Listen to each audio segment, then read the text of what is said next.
This is Geoff Desmoulin from Deadliest on Spike TV. Hit me up on my website at www.geoffdesmoulin.com. You're locked in to Beyond Ringside.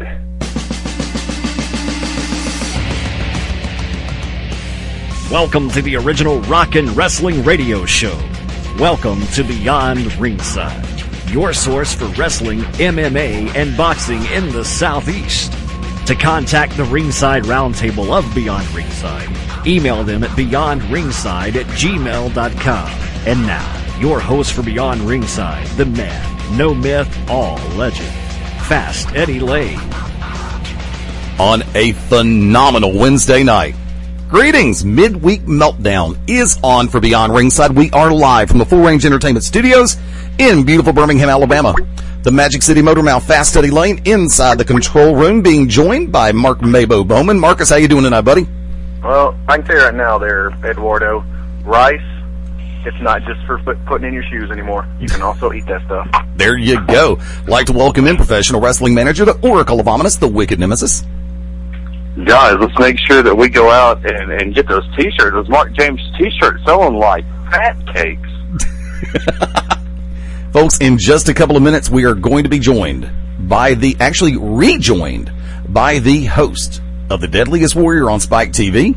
Geoff Desmoulin will be live right here on Beyond Ringside. Looking forward to it. He joined us back when we were originally doing the shows from the Fox and Hound in the Birmingham market. And we have since moved on. Past that, we had a great time speaking with Geoff before the Season 2 premiere. Season 3, right around the corner, right at a week away if my notes are right. And like I said, the phone will be coming in just a second. Before he calls in, I want to go ahead and say this. We have a huge announcement for everybody who is listening on the live feed right now, and I'm looking at the numbers. Thank you. Oh, it's greatly appreciated. This coming Sunday night, we will be joined live on the line at the top of the 6 Central, 7 Eastern hour by 3-time NWA World Heavyweight Champion Scrap Iron Adam Pearce. And ladies and gentlemen, at the top of hour 8, 9 Eastern, we will be joined by NWA Junior Heavyweight Champion Craig Classic. Now, we're going to go ahead and keep the moniker of Junior Heavyweight Champion on there. I do believe he's a 2-time. And from there, like I said, I'm keeping that moniker in place because we're going to get a clarification in the next day or so. There's a whole lot of things going on right now. And I'm just going to go ahead and say things will fall into place. Coming up later, our 9 o'clock hour kicks off with the NWA National Heavyweight Champion, Chance Prophet, joining us right here on Beyond Ringside. Glad to have him coming on board this evening. So we've got some stellar guests coming at you all the way through the summer, and we have had some great guests already thus far into the summer. Guys, I hope everybody's had a good week so far. Mabo? Oh. I know, I forgot, I got to specify. Yeah, we're not sitting across from each other, dude. Yeah, I know, we got to work on that. Yeah. Things are alright. Wicked, good week so far? Oh, yeah, pretty good stuff. You know, July 24th, have the Angel Orsini Customs event match coming up. So I'm actually very excited about that. Get to meet a lot of legends in women wrestling, Diane Von Hoffman, Amber O'Neil, Angel Orsini. Of course, you know, we already know Colin like the Bomb Pandora, so. Exactly. Folks, we promise, and thankfully, we're able to deliver. Joining us now on the line, the host of the Deadliest Warrior from Spike Television, Geoff Desmoulin. Welcome back into Beyond Ringside. How have you been? Hey, guys, really good. Long time no see. Yeah, no, we get a chance to catch up with you every once in a while on Twitter. Finally got a chance to get over to the Facebook page. Of course, we're trying to keep track of the latest exploits of you personally through GeoffDesmoulin.com, your personal site. By the way, are the T-shirts still available? Shameless plug right off the bat. Absolutely, man. We've got a couple new designs this year, and just went live with a new one right before the season premiere. There's a whole whack of stuff going on to help promote it. I mean, not only are we giving all these interviews, we've got a Comic-Con panel coming up on the 21st. Really? There's Season 3 Deadliest Warrior premiere party at Melrose Cafe and Bar in Calgary, Alberta. I'm going to be making an appearance there. But the whole purpose of that is to enjoy the show, but also raise money for the Calgary Military Family Resource Center. So tons going on, and thanks for the opportunity to plug. Hey, not a problem. That's what we're here for, man. Now, we had a chance, you were gracious enough to come on with us and spend some time before the Season 2 premiere.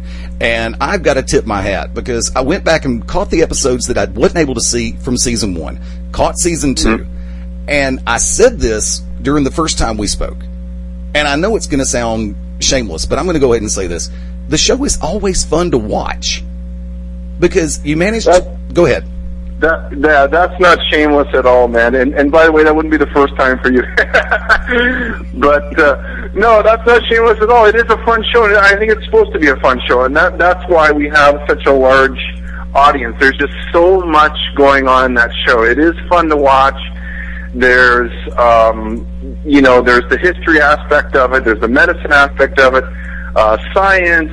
We've got a new host this year, Mac. He's bringing, strategy and tactics to the game, and our simulator has been beefed up, okay? So all the computer nerds, they're actually going to be able to purchase the simulator along with the Deadliest Warrior game eventually. And so, because all this talk around the simulator, they're actually going to be able to, I don't know if they can access the code. I'd actually like to take a look at the code, but I don't know if they can access the code, but they'll certainly be able to download it and play with the numbers and see what kind of outcomes, and actually, do their own matchups on the simulator as well. So, tons of stuff going on, man. Let me open up the table. I don't believe you've had a chance to meet my current co-hosts, Mark Mabo Bowman. Come on in with Geoff Desmoulin. Jeff, I know you got Deadliest Warrior. First of all, great honor for you to be back on the show. Thank you very much for coming back. And I know you've got Deadliest. Pleasure meeting you. Well, I know you've got Deadliest Warrior, but also I love your stand-up comedy. The little purple puppet you got, Peanut, and the old guy, Walter. Mark. That's Jeff Dunham. This is Jeff. Oh. I'm sorry. Jeff, you can smack him anytime. That was a setup. You can smack him anytime you want to. I was just going to say, I was just going to say. No, I'm just kidding with you, man. I'm just kidding. I love Deadliest Warrior. I think it really is a phenomenal show.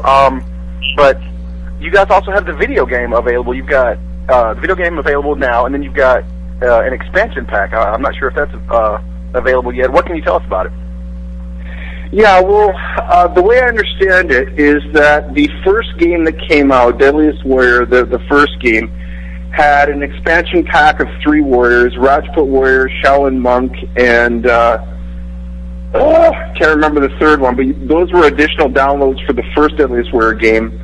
And then the second Deadliest Warrior game, so Deadliest Warrior : Legends, has now been released just recently, and it's pretty cool. I haven't played it yet because it's so new. It just got released about a week ago, and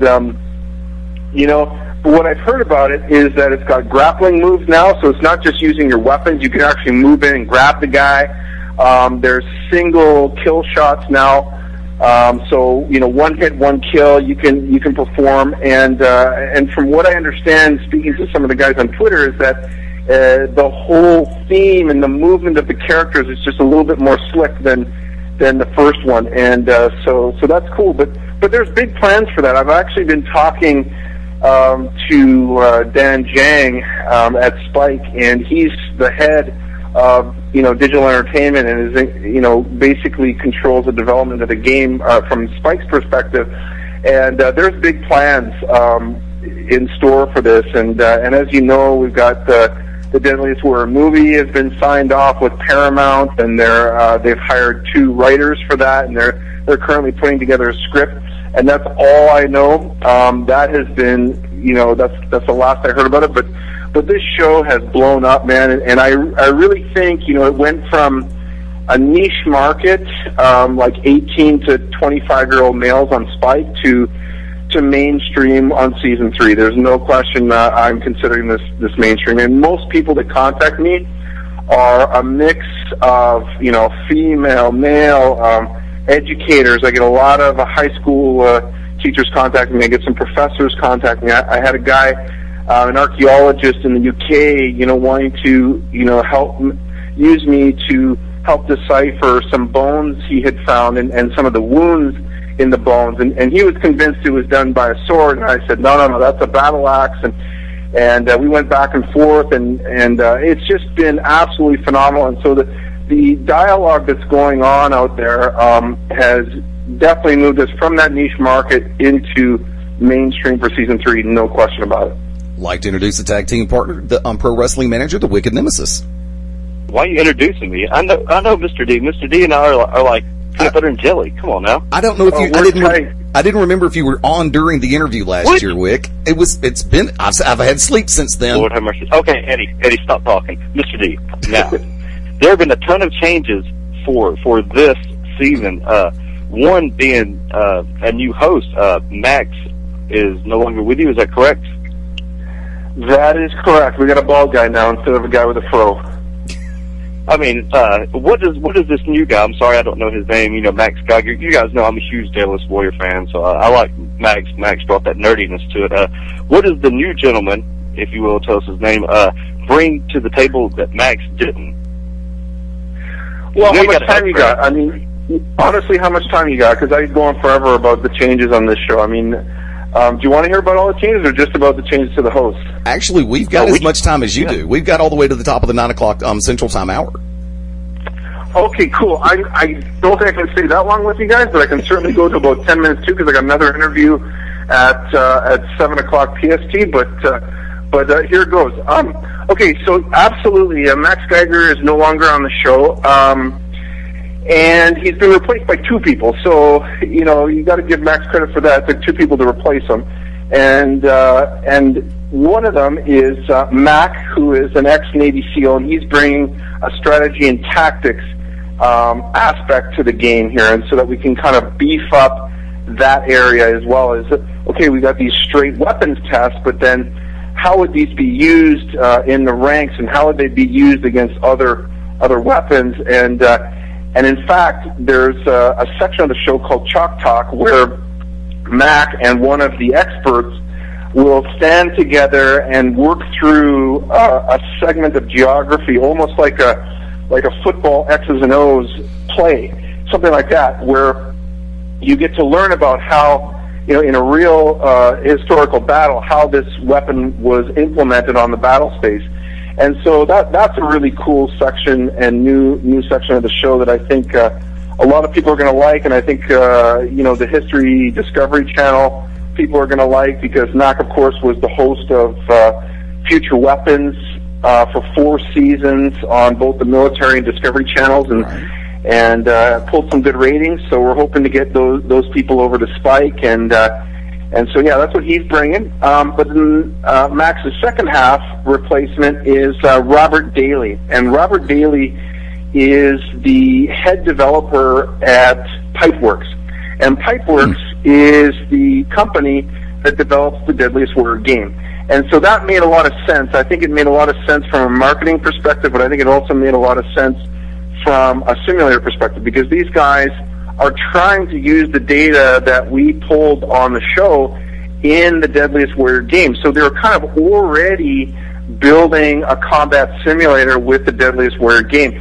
Then they just took it that extra step further and said, hey, why don't we just develop the digital combat simulator ourselves, and hey, it's a, you know, free advertisement for every show that we air, and it was just a great fit. I thought was really genius on the Spike on the part of Spike, and also, you know, talking about the digital combat simulator, we're also using historical data this year.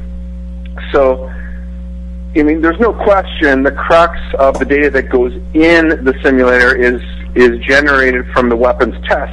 But now what we're doing is taking historical data. So we'll look at that warrior class, and we'll look at a particular battle that was particularly advantageous or particularly disadvantageous for that warrior, and see what was the factor that caused that win or caused that loss. And maybe it was terrain, maybe it was you know, weather, maybe it was you know, the type of payload they had as compared to what their opponents had, and the technology difference. And so things of this nature we quantify using a number from 0 to 100, and that now plays in the segments of the simulator as well, and in my opinion makes it far more accurate.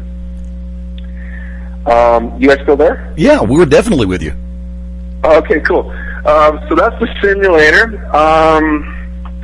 What else we got new? Well, the doc is now giving us a tale of the tape, so that's something that we have not avoided, but just we've added this year, where we get to step through the average stats of a warrior class.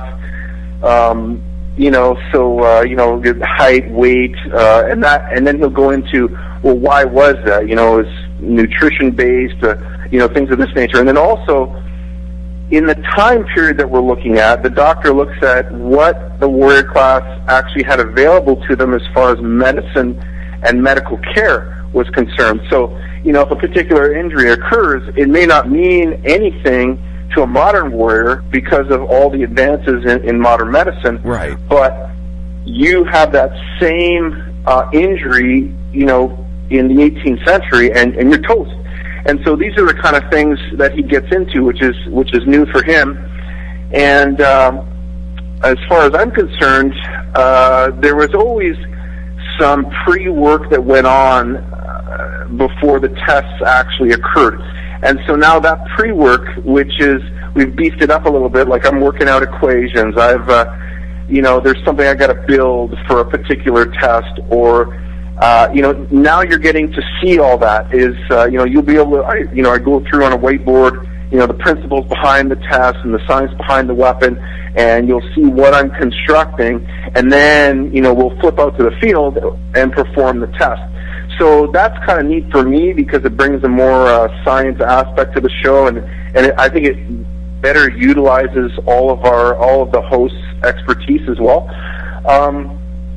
But there's other changes as well. I mean, we also have these fantastic historical weapons on the show, and it's been a real challenge getting them together because a lot of these weapons don't even exist anymore, and they haven't existed for 500 years. And so, where do you find the data to construct something like this? And where, and so our weapons maker, we call him Dave Baker, the weapons maker, he leads the lower half of the warehouse that we film in Los Angeles.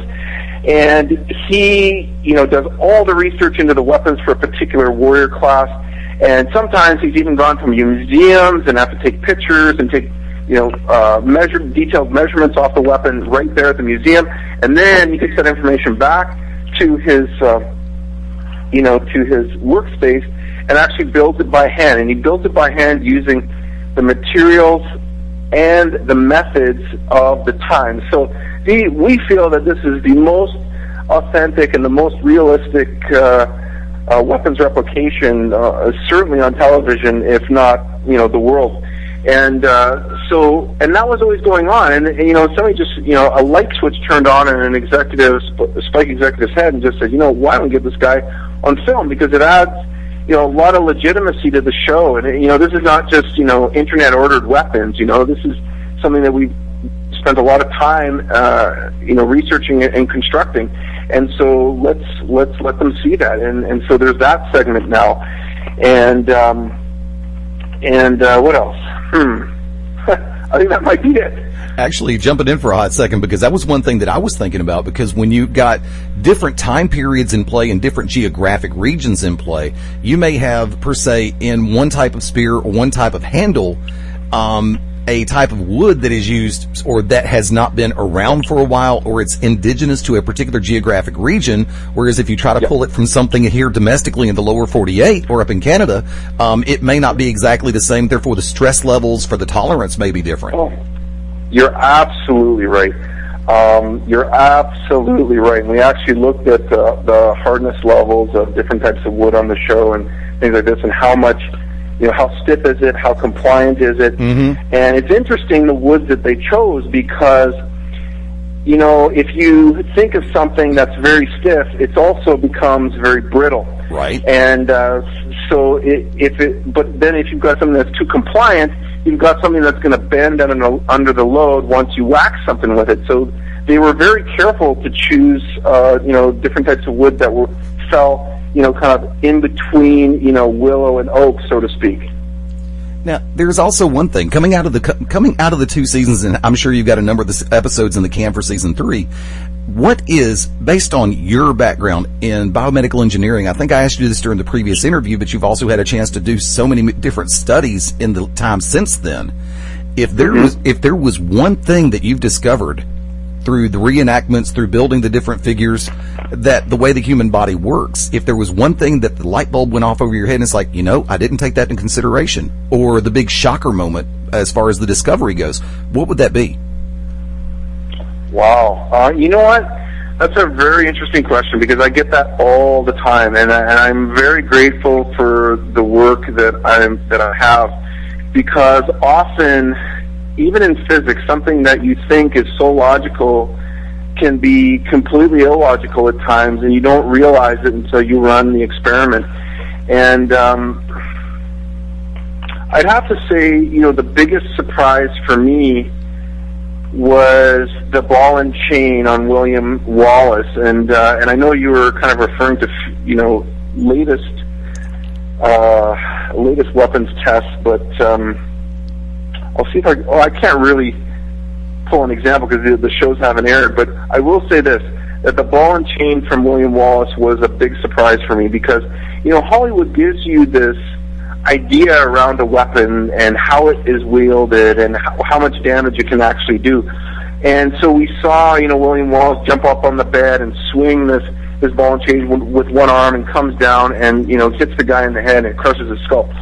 Well, we tested that, and we tested it with, Kieran Elliott, as you know, representing William Wallace, and what we found was that's really not how the weapon would have been wielded, and you have to, turn your back to your opponent. You have to spend time getting it up to speed, and it's a two-handed weapon, not a single-handed weapon.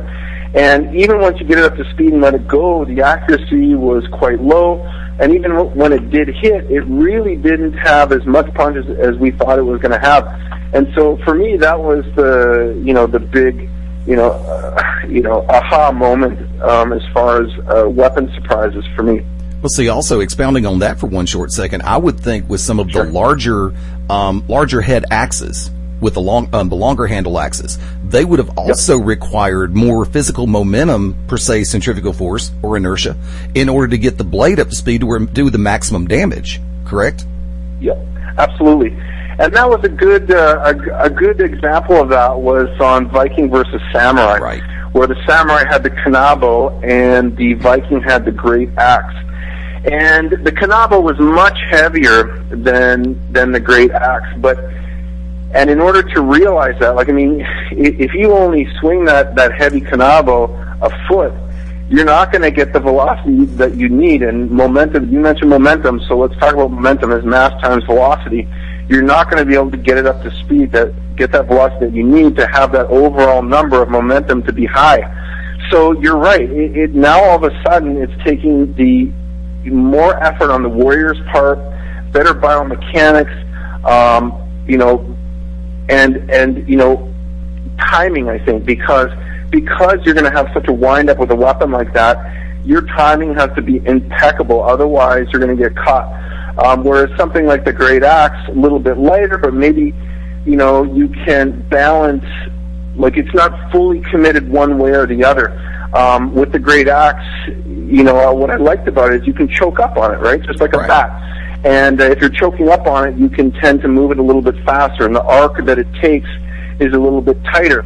But if you really want the big bang for your buck, then you've got to kind of let that axe move out, because as you move out from the axis of rotation, you start bringing up mechanical terms, so I'm gonna go in engineering here, but the axis of rotation would be essentially the shoulders, or it could be, middle of the torso. And if you stretch your arms out and you're not choked up, you're at the end of that Great Axe, you do that, you want as much distance between the axis of rotation and the tip of the axe. That's where you're going to get the maximum velocity, because the further it is out, your arms can move the exact same speed, but if that axe head is further out from your arms, it will be moving faster.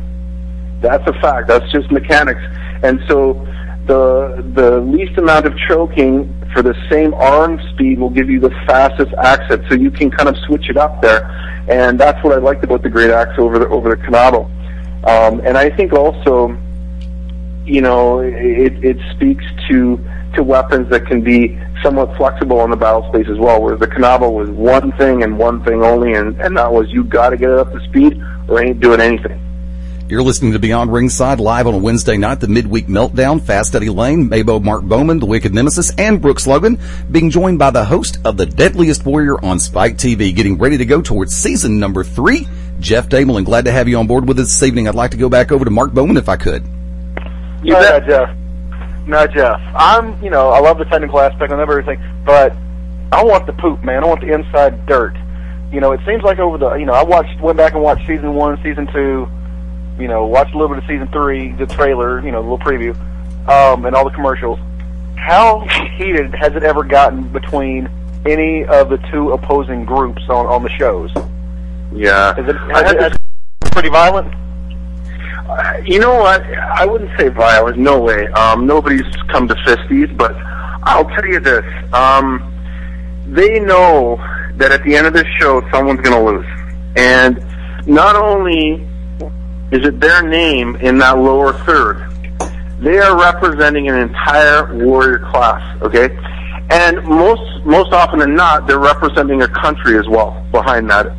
So these guys want to win. There is absolutely no question. And has it ever come to blows? No. Do they argue? Absolutely. There's a lot of trash talk on this show, but there's a lot of trash talk, off camera. But one thing that I find really interesting is they always come up to me, when the cameras aren't rolling and when the other team is doing something else, like saying having lunch or whatever. They'll come up to me and they're like, Jeff, that last test, when those guys did this, X, Y, and Z, it wouldn't happen that way, right? It would have really happened this way.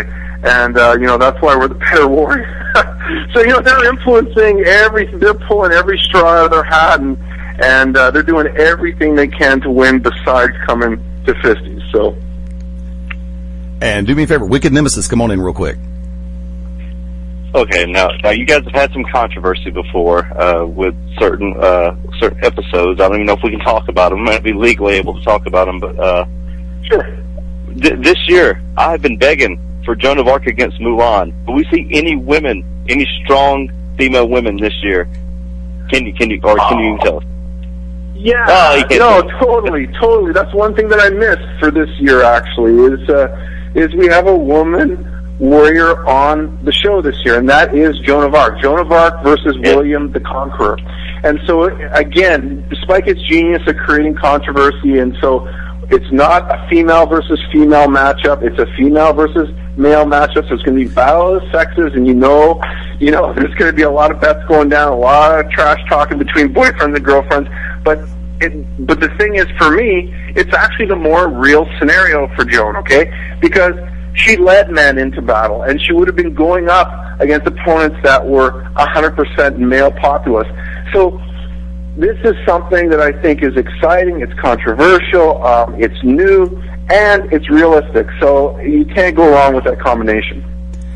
First of all, I'd like to say thanks to Spike TV for allowing, because you, Jeff, you and I have talked on Twitter for the last 2 years about that. I've been dying to get Joan of Arc on there. I felt like Joan of Arc, just like you said, she dominated men at the time. She was like the calm like a bomb Pandora I knew it. of ancient times. I was waiting on that, Wicked. But look, Mr. Jeff will tell you, I have been asking for Joan of Arc to be on there since season 1. Oh, no, I thought You're absolutely right, you have, and I recall that. And you know what? Spike also listens to their viewers, okay? Anyone who's listening, if you have a suggested matchup, throw it up on Spike.com, throw it up on Twitter, and, make sure you @ Spike, Spike_TV, and so they get it. They've got a Deadliest Warrior Facebook page you can put suggestions up on. You can tell us, you can tell, everyone basically, and it will be listened to. That gets tracked, that gets, listed. If there's a particular warrior that seems to be getting a lot of chatter, they'll, count the amount of hits, and they'll actually rank them, and there's a whole science that goes into who is chosen to be on the show. If I may, please, Brooks Logan, come on in real quick. You're on live with Geoff Desmoulin. Well, Jeff, sorry, I'm just now getting here, but I'd say it's nice to meet you, nice to have you on the show. I have to say that Deadliest Warrior, ever since the first episode I watched on season 1, is one of the coolest concepts that's been on TV probably ever. The concept was just so cool, and I've been pretty much hooked on it, especially for the first 2 seasons. Now that we're in third season, is it getting a little bit more difficult to come up with warriors the fate that you put against each other, since y'all done just about everybody you think of, and I would have to guess it's probably getting a little bit harder, and you having to dig a little bit deeper to find new warriors to put on the show. Yeah, that's a great question, and a pleasure meeting you too. And I'm glad you like the show, but I'll tell you this: I don't think we have a shortage of warriors. Well, I think if there's anything that might be getting even remotely tight is weapons payloads, because there's a ton of different warriors out there that we could cover, but how many of these warriors use the AK-47? How many of these warriors use horseback and saber combination? And this is where I think where we start to, if anything, start to get a little tight. But as far as warriors, I don't think we're going to have an issue at all. And there's other ways to expand on that. I mean, look at what we did this year. I should say what Spike did this year is zombies versus vampires, okay? I mean, totally out of the box. Nobody saw that coming.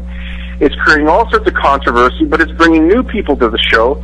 And I think it also gives the show legs, because you've got now this fantasy matchup being left wide open. And but the cool thing about how we did zombies versus vampires is it's rooted in logic, and that logic has been created by artists in Hollywood and other parts of the world, okay? And so we brought on, the likes of Steve Niles, who's the screenwriter for 30 Days of Night. We brought on, Max Brooks, Mel Brooks' son, who has written the, World War Z and the Zombie Survival Guide. But we went even beyond that. We actually put together an advisory board of these people who have created zombies, who have created vampires, and we asked them, what vampire are we using and what zombie are we using, and so how fast can they move, how strong is this vampire, et cetera, et cetera, et cetera. And then around that logic, we built our test just like any other show.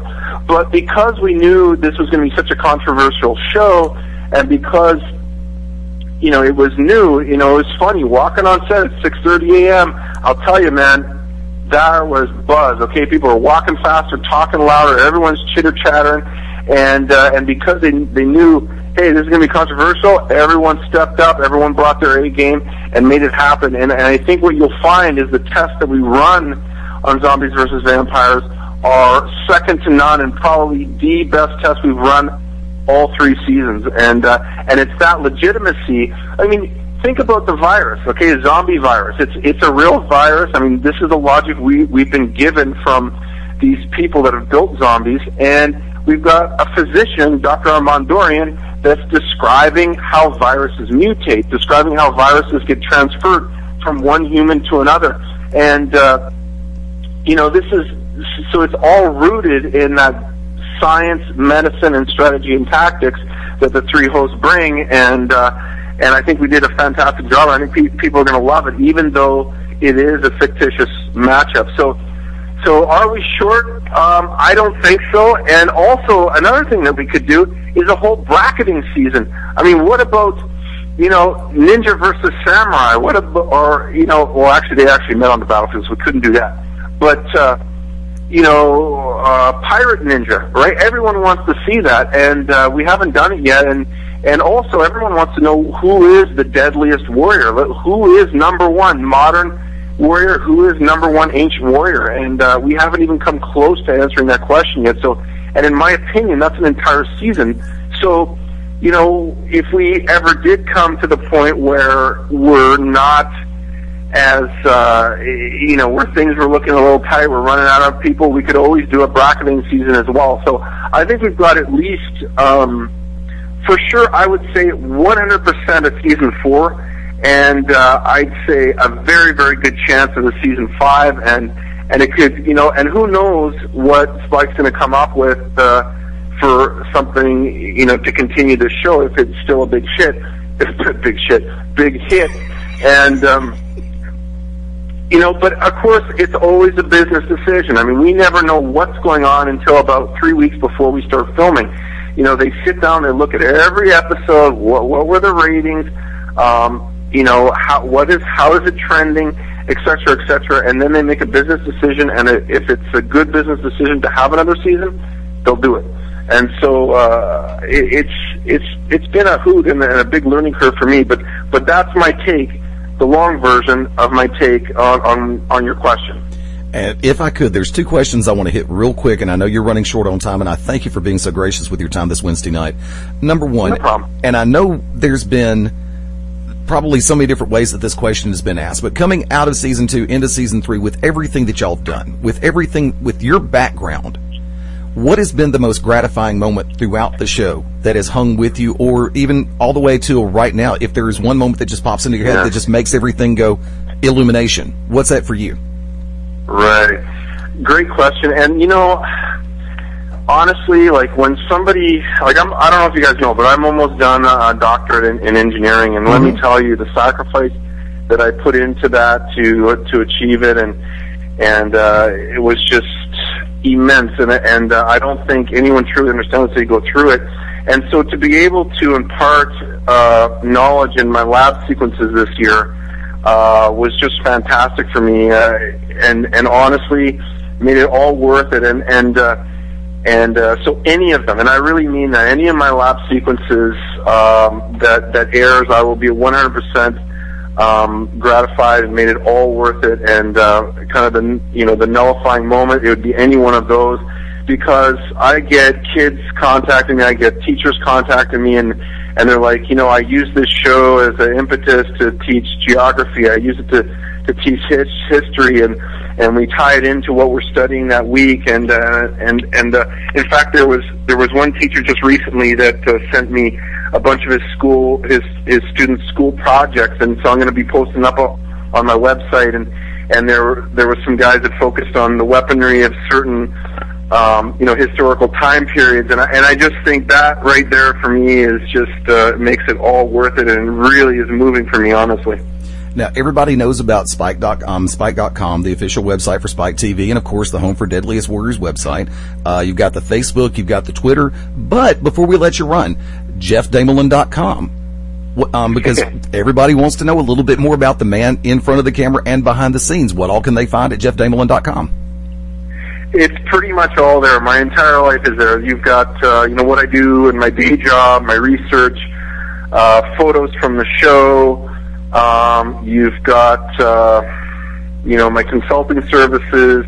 There's a guest book that you can leave a note, and either about the website or about the show or about anything you want.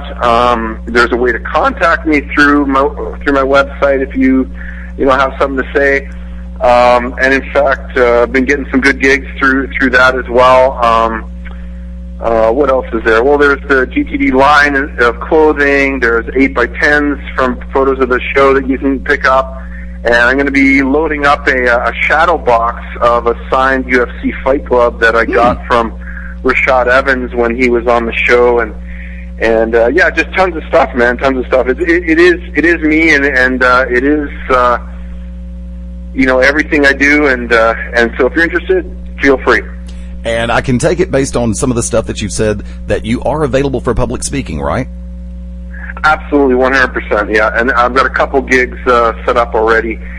There's a high school in Edmonton that wants me to come talk to their kids, which is cool. There's a hotel on Miami Beach, actually. That's going to be fun. There's the Melrose Cafe and Bar in Calgary that's bringing me out for the premiere. And even on nights that the show is airing, I can do appearances and kind of tie it in like that, and any public speaking events, absolutely. And let me ask you to give everybody the encapsulated version. Reason I say encapsulated, because I know that you've got another interview that you've got to go do. The season premiere, right around the corner. Let everybody know what they can expect right off the top. George Washington versus Napoleon Bonaparte, July 20th, check your local listings. And this, for me, was totally awesome because we brought in military leadership, okay? And that's a whole new ball game, okay? Yeah, they got their hands dirty, but you also learn how these guys lead. And, both of them led from the front. And also, cannons, okay? That's one word, cannons. We've never had them on the show before. We're bringing them to the game on Season 3 premiere, so encapsulated version. Would you be willing to come back? Can you come back on with us somewhere down the road, maybe about halfway through the season? 100%, man, anytime. Just talk to Melissa, no problem. You got it. We'll hold you to it. First off, thank you again on behalf of all of us with Beyond Ringside for being so generous with the time. It is greatly appreciated. Ladies and gentlemen, the host of The Deadliest Warrior on Spike TV, Geoff Desmoulin, has just gone once again Beyond Ringside, and we will be back right after this.